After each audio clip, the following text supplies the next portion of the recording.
So we have now the cuts that we made on the table saw that you can still see the line there that are in from that. And now we have these lines to make. Before I ever do anything like this, an accurate cut in the bandsaw, I take my square and I bring it up to the blade and I make sure that we are dead square. And it is dead square. I checked that before we got on here. But that's a really important thing because bandsaw tables very easily get out of square. We're moving them around a lot to do different angled cuts. People are leaning on them, using them as armrests and so forth. So there's a lot of reasons to get that checked out.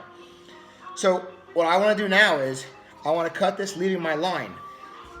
There are people that use the bandsaw as a finished cut, and I'm not one of those people. I always go back and clean up those cuts with something like a file or a disc sander or a piece of sandpaper, whatever it is.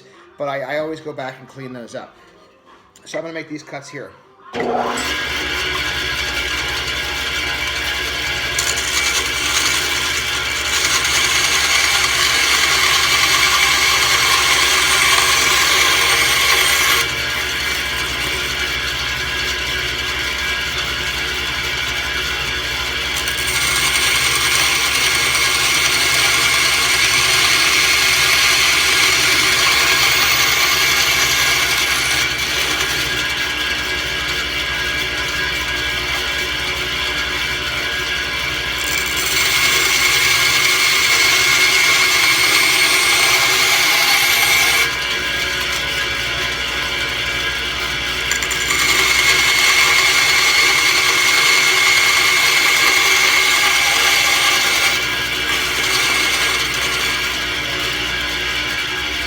My guard certainly is higher than it needs to be, and that's just so that you guys will be able to see it from where you are.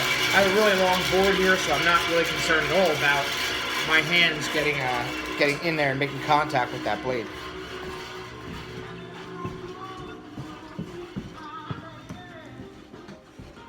So we'll go back now. Put it in the vise.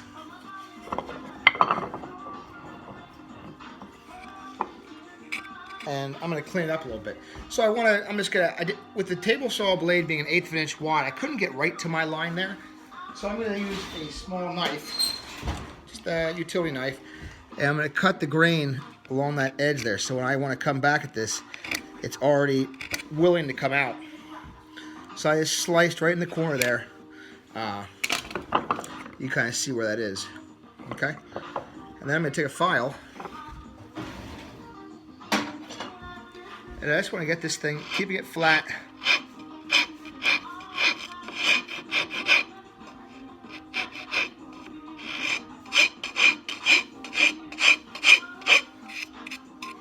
And I'm not doing a whole lot of work to it, right? Now to the other side.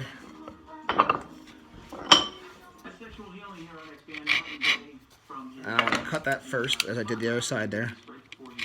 I have two hands on the knife when I'm doing this. Worst case scenario would be like to hold your hand like this and come across and then you come right into your finger.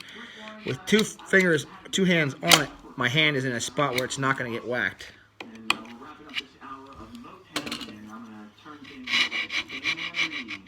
I also don't want to let my file's edge hit in here and create a larger gap than I want. I'm really just trying to remove machine marks so I have a nice smooth edge that's going to be able to glue well into the joint. So there it is. I'll do the same thing with the opposite end, and then we'll go ahead and we'll cut out the dovetails onto the next piece.